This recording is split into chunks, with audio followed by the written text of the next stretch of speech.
All right, guys, welcome back to the Property Pod, your weekly engagement into real estate here in the Hobart Marketplace. I'm your host, Aaron Horn, and I'm joined at the desk by a savvy crew of real estate agents and financial advisors and king of all things Hobart and Tasmania. I've got Johnny Mack, his old man, Chris McGregor, and Andrew Leggett joining me here again on the Property Pod. Welcome, boys. Howdy, gentlemen. Oh, man. Thanks for having me. Not a problem. Did I get your title right? What am I meant to call you? Broker. Broker. Yeah, Not a financial advisor. No, what do they do? Advise on super. Yeah, crap. I'm way out of. All right, started weak, but we'll get there. We're going to have a really in-depth discussion today, and we'll have a bit of fun with it.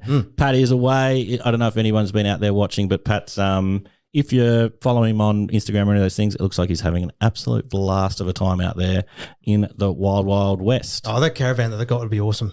It's an absolute monster. Yeah, no, just looking at them at kind of them crossing. Well, they're not even the west yet, or maybe they're not even getting to the west. They had to make some changes because of weather conditions. Yeah, okay. Yeah, I heard that his what are the bit that sits out the front that's like your awning? It almost took off like a sail and ended up in Antarctica. So, yeah, very interesting times for our boy. I have heard that Abby still won't listen to it, even though they're driving kilometres and kilometres. Just put some headphones on, either tune out entirely or fall asleep. Yeah, well, yeah, that's what Marcus and Kirsten do. They're listening in their car. Yeah, we're putting them to sleep every week. Not driving, obviously. Yeah, I know. I was sort of wondering how much fuel he's going through. Well, I sent him some fuel jokes the other day. It's just to make him feel warm and fuzzy. All right, boys. So let's jump into some property-related stuff today. What we were hoping to talk about was this kind of days on market trend and how things are heading south on that thing. Well, that's what I think is happening. I'd really like your input on kind of what's happening out there with days on market and what it means for buyers out there in the local Hobart marketplace. Yeah, well, I guess when we talk about days on market, it's really from the day it's active till under contract. That's why I'm sure a lot of people that have been buying in Tasmania, especially over the last 2 years, have just been, have found when they've even called up 5 minutes after they've seen the property on the internet, they're like, oh, it's already under contract. Sorry about that. Or, of course, going under contract before going to the first open home. So it's that real pressure of people just not being able to even visit a property in time to even, one, get a look in and two, submit an offer. Yeah. So is there anything that's kind of led us to this point where if you're not kind of on all the apps and on all the realestate.com straight away and you're missing your opportunity, like the window seems so small, is there a reason that's kind of what's happening in the marketplace, or is it kind of what? Yeah, how is it that? Yeah, how can you win? In many ways, it's actually in line with the process that we engage in Tasmania specifically. Other states do it, but we don't do a lot of properties that sell by auction. Because generally speaking, we're measured by days on market, whereas Victoria and Sydney, for example, might measure theirs by auction clearance rates. Because an auction clearance rate's an auction's going to be advertised over a campaign of about 3 to 4 weeks. Yep. So there's time obviously in between a visit, and then you're making your bidding on the day. Whereas ours is what's called a private treaty. So you're advertised by an advertised price. There's no set time frame in which the property can go under contract, and so therefore then it's up to just the agent and the owner connecting the property with a buyer and then securing a deal. And that can happen, you can have a days on market of 5 minutes if you wanted to, because, it's like, I'm looking to sell, there's a contract done. Yeah, okay, sure. Whereas an auction's going to be over a set time frame. So to see, Dad, when prior to the the verge of the internet, and you've seen, hot and cold markets even before then, what was an average expectation for buyers and sellers of how long the property would take to sell, and what did you do to move it faster? A lot of it depends on what suburb you're talking about. Like areas like in a city, there's always like we were using the open home strategy, and in the city, of course, they'd get 10, 15, 20 people coming to the open home. Where out in the northern suburbs, we'd be, if we got 1 or 2, we'd say we had a great day. Yeah, and it was really, really different kind of market. And in those days, also too, I mean, if a property had been on the market for a while, and then it was a case of looking at its generally its price. You'd certainly looked at its marketing, but if the marketing was good and the presentation was great, and it's still sitting on the market for a while, then you really have to have a crucial conversation with the owners to talk about price. Yeah. There was a strategy that one agent used many years ago was under another system, and they said when it was one of those real tough markets, and they guaranteed that they could sell a house in 18 days. And a lot of people looked at it and thought, gee, that'd be great. But what the strategy was, they just reduced the price every day till they hit the sweet spot. Yeah, fair enough. And that'll do it. And then it would do it. But I mean, that strategy didn't last all that long. But a lot of it, and then there's a friend of mine in LA, he's always said to me, he runs a huge Remax office with 150 salespeople, and he said to me, there's nothing about real estate that price cannot cure. And that is quite true. I feel like I've heard that before. Yeah, I do. I have specifically quoted Dad's mate. I think Julie with a thicker accent. I was going to say, your dad didn't go into any of the accent work that you generally do, John, but no, I have heard that before, so it obviously sticks and obviously works. It'll be his birthday around now too, I believe. Well, actually, this was an interesting one. So, anecdotally in the market, what we're seeing is that we find there's a bit of a demand disparity, you could say, where we just had one in Glenorchy, which was a true renovator, and that went absolutely bonkers, comparatively, let's say. But, 25 people through the open home. There was, I think 7 or 8 offers, and, it was really, really popular. Yep. Then at the highest end, we've got in the same suburb, you've got the property that's absolutely immaculate. So there's not, you move in straight away. There's nothing you need to do. So you're really buying time where you can just move into it, enjoy the property, off the show. Yep. Right in this middle zone of where it's not a true renovator, people don't get super excited by the decor. It's this sort of middle run where also, the prices have increased dramatically for them. So, there is a little pocket in the market at the moment where it's not gangbusters in every aspect. And I'm just curious to see, Andrew, what that looks like from a lending perspective of the challenges you're having from the lower middle to upper end of the market. Yeah, that actually has been a bit of a challenge where I've had a few examples recently of some first home buyers.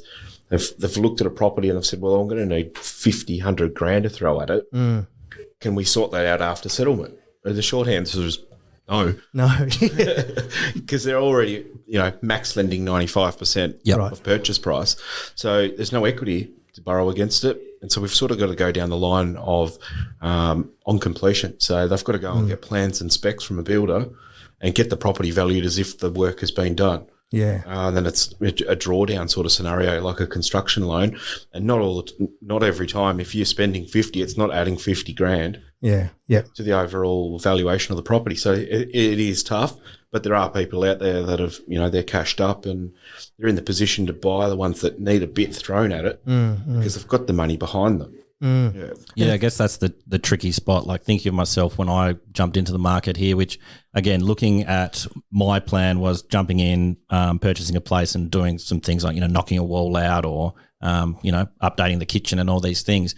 When I got into the market, I was in a position where, it was at a $300,000, $400,000 price range where it was like, my budget allows me to have that little bit of extra cash to fix up the place. Yeah. But if I was trying to do it now, I'd be like, oh crap, I'm going to have to wait another 5 or 6 years before I can rebuild the cash flow to then put that back into this place again, which is then probably at the stage where it's time to move the house on. Yeah. And I haven't actually got anywhere. Yeah. And I think that yours is an exact point of those that where you were now have that's the market that's probably potentially the most that's suffering of slowing down, I guess.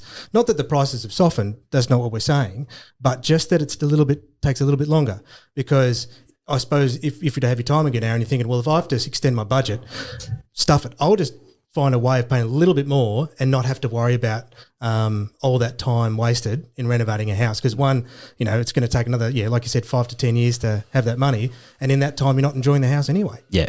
Yeah. So it's a really interesting little anecdotal small part. I know in the notes we're preparing, they had obviously a few interviews from, a local agent, a different property economist, and I think the chief economist from the Ray White Group as well. And I think one of the notes that they had all referenced to, I guess, was the demand that Tasmania is currently under. And I know I gave you boys the REIT statistics and highlighted a couple of years specifically, wherein you look at 2003 and 2021. So these 2 years are the two fastest selling years that obviously we've got since 1996 with our stats. Before that, we don't know. But what's really interesting though is that, the median days on market in for Sandy Bay in 2003, well, we'll use Glenorchy because it's even faster. So Glenorchy was 13 days and there was 228 sales. Yep. Now the days on market they've said is 15, which is probably about the same. So 7 to 14, but there's 77 sales. So we've got just as much pent up demand but there's like less than half the properties available for people to purchase.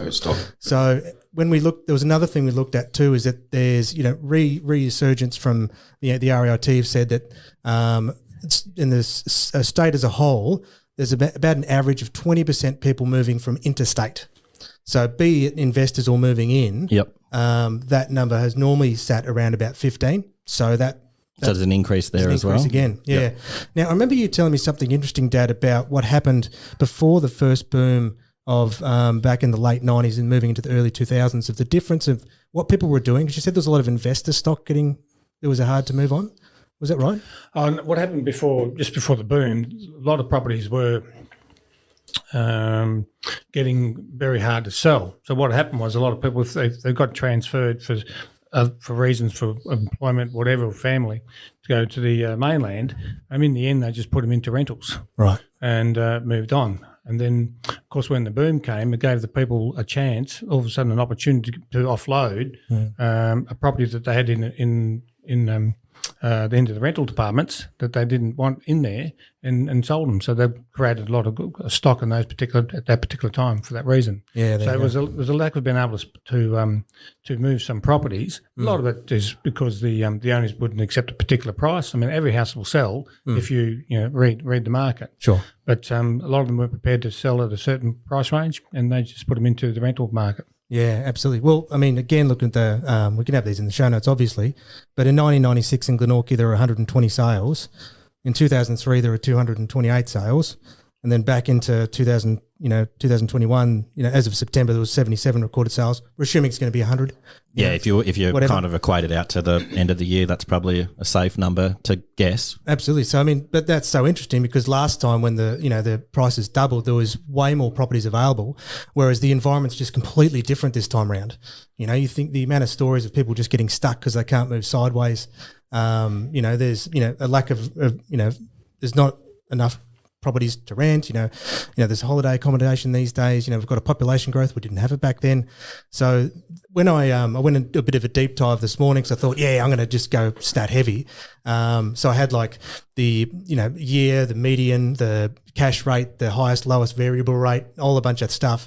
And then I sat there and tried to talk through my friend, and I was just lost in the weeds. So let's not bring that here because, it's there's just so many different factors to it. And I think one of the good things when we interviewed Simon Presley a couple of weeks ago, he said supply and demand's not enough.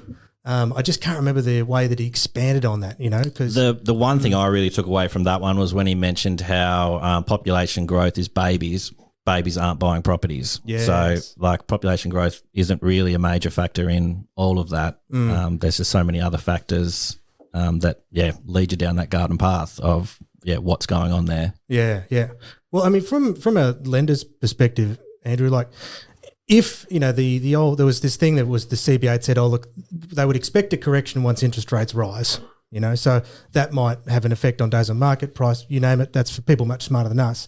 From a practical perspective, what might happen if all of a sudden, the interest rates increase? Well, it's going to affect borrowing capacity first and foremost.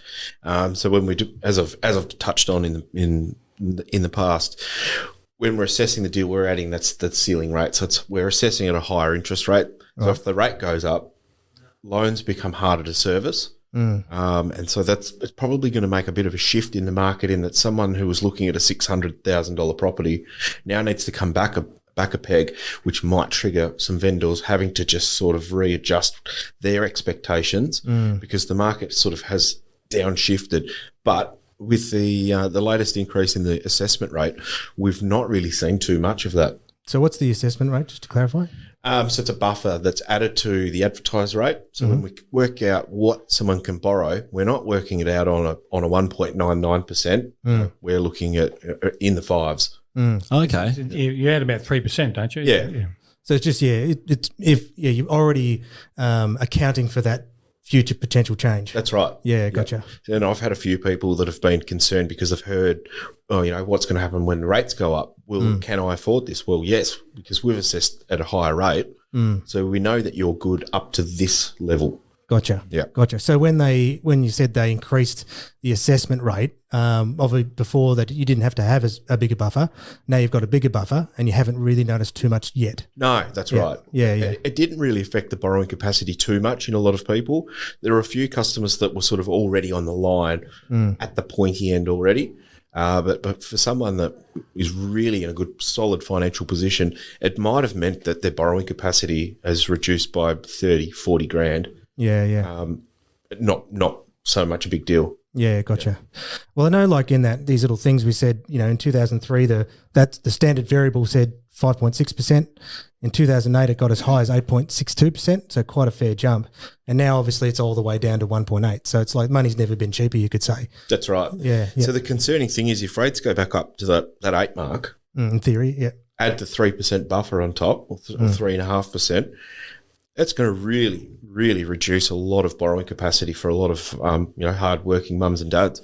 Yeah, especially for people that have really stretched themselves to the absolute limit just to secure property in that sense, eh? Yeah, that's right. Well, from here on in then, there's still so much pent-up demand for property from, young people and at every sort of age bracket locally. Who knows, I can't comment on that, Australia-wide.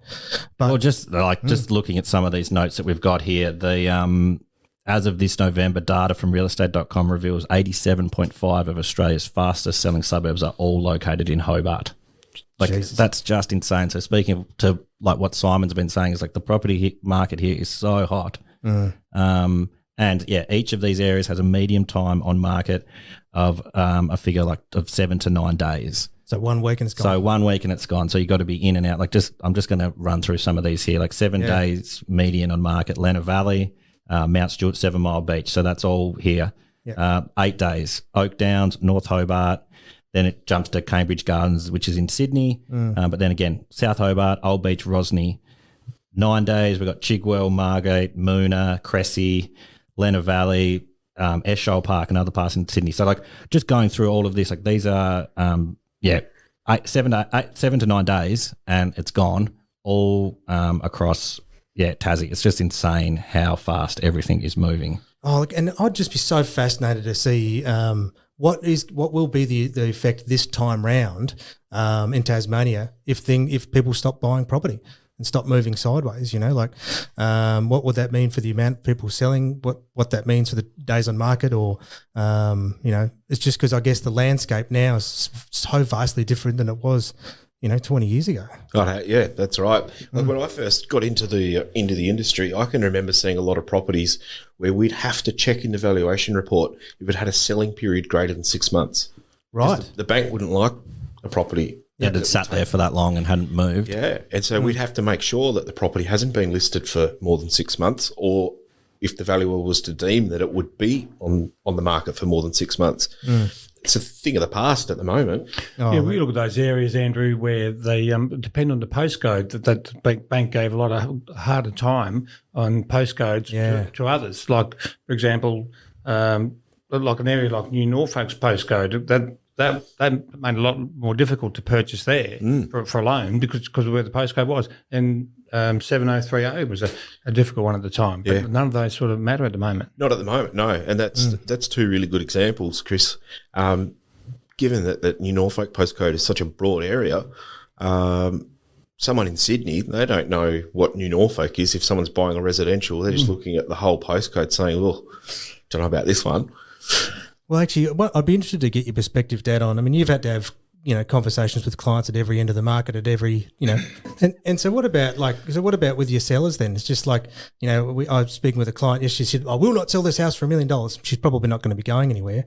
But how do you have that conversation with your sellers?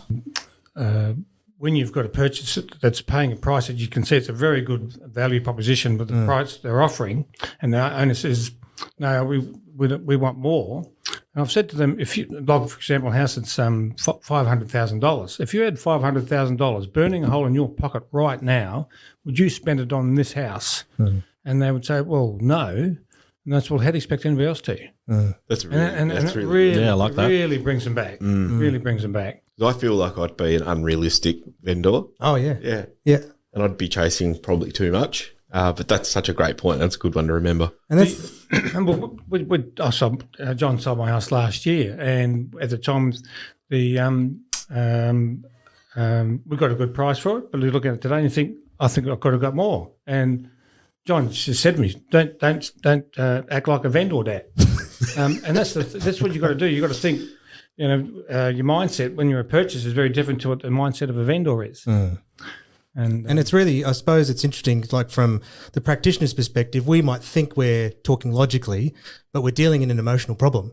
And so the second the tables are turned and we're a buyer and a seller, we're straight into our emotions. And it doesn't matter how many years of experience you may have under your belt, you'll be like, nah, not doing it. That's why I find it so funny when you come in and you say like a salesperson has like duped you with like your really expensive pen or your really expensive scarf or your really expensive thing. You're like, oh, the salesperson got me. I'm like, their techniques. Like, all the tricks they're pulling, all the things they're doing, but you're just like, no, they got me. They got me. They got in here in my heart and so I bought on emotion. And it's just kind of like, it's so interesting that, even knowing the tricks, you still can you're still victim to it. That is so true, Al, because people, when they're talking to an agent, they're telling them what their specifications are, but they're actually, when they purchase, it's by motivation, or emotional motivation. And that's why I used to, when you have people in the car, I did that the other day for the first time in many years. I actually had buyers hop in the car with me. I took them to properties and showed them this is what that's going for, that's what it's going for, and then I showed them the property I wanted them to look at. And by the time they got there, they put a contract on it because this is great compared to what you've just shown us. Yeah. But you can't do that when people are just going to open homes. Or just flicking through something on a computer and being like, I saw that one. And, often we're making the properties look their absolute best in their photos. So, you're not actually getting a real representation of what really was there. Like it's as accurate as it can be. But, you're also dressing it up to look pretty. Looks like it's going to prom. So, Chris, that must be a bit of an old school technique. It was an old school technique. Worked very well. Take the buyers with you, because I can remember my father doing it when he was with Roberts in the early 90s, because the car always had to be spick and span because every day there were people in the car with him. Oh, yeah, I used to follow him and see where the houses were they were trying to sell. And the thing is that we haven't changed, So if people were, and we had it for the house at Dowsing Point, I told the clients about it. They said, no, we don't like the area. I said, look, you're 5 minutes away. Drive past, and if you hate it, tell me I'm an idiot. We'll find you something else. 10 minutes later, they come outside, John, what do we do to buy it? Yep. So it's that, I guess this has just had this thought is that in these really strong markets, it's actually, take all the economics element. It's just a strong emotional market.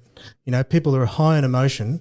In these, with the fear of missing out, which really drives these elements. So, maybe then if things soften, is that people are trying to just, subdue their emotions generally to, let themselves breathe a little bit better to, take the time to make a decision. But I guess you don't have the time to make the decision at the moment. That's the problem, No. Yeah, looking here, Angus Moore of PropTrack Economist has basically said, buyers have to make quick decisions with limits on how many inspections and checks they can do beforehand. You've got to kind of roll the dice. Also saying here there are not many options for buyers to choose from. So when it comes, you've got to snap it up quickly. Yeah. Which all this data is saying. I've got a great example of that. So, one of a customer that I'd bumped into at one of your open homes, actually, I didn't even know that she was in the market and she was looking for something and she explained what she was after. I got an email yesterday. She's purchased the polar opposite. Yeah. Oh, absolutely. What she was looking for. Yep. Unconditional. And I'm just thinking, what? You've gone from this extreme to this extreme, you've gone cash. So. And that's the reason why you show them everything. I was thinking about getting a Porsche, but then I got a Volvo. Yeah. It's a lot. It's like really that. safe. Yeah. I heard this idea: we buy on emotion and we justify with logic later. You do. Yeah. A lot of people do. And that's when people say, I want to buy this area. I don't want to look at that area. Then they've purchased an area from another agent. So you always just show them everything that you've got, because once they get inside, the emotions will come in. And the other thing we'd say to them, that they're not to look at too many properties, because in the end they just get house indigestion. And everything starts to look the same, and then they can't make a decision. Yeah, absolutely. Well, I suppose then in days that where there is limited stock, you really got to allow yourself to cast the net further and actually drive through. Don't eliminate it. Allow that. The maybe. Yeah, no, I really like that, John. I really like everything that's come up today. I think that's probably a good point to jump off the bike and just say thank you for coming in again, Andrew. Pleasure. Always a pleasure. I think while Pat's away, I'll stand in. You'll stand in, yep. Excellent to have you on board. Thank you. Thank you again, Chris. Always a pleasure to have your expertise on the property pod. Thank you, Aaron. Beautiful. Thank you, John, for just being John. Until next time. Till next time, gang. That's the property guys. pod. Thank you. Hooroo, bye. You have been listening to the Property Pod, recorded and edited by 414 Media House in conjunction with 414 Property Co. This podcast is general information only, and the thoughts and views expressed is the opinion of our panel, and listeners should always seek then use their own investigation into any topic we discuss to ensure they fully understand their own situation. It does not constitute and should not be relied on as purchasing, selling, financial or investment advice or recommendations, express or implied, and it should not be used as an invitation to take up any agent or investment services. No investment decision or activity should be undertaken on the basis of this information without first seeking qualified and professional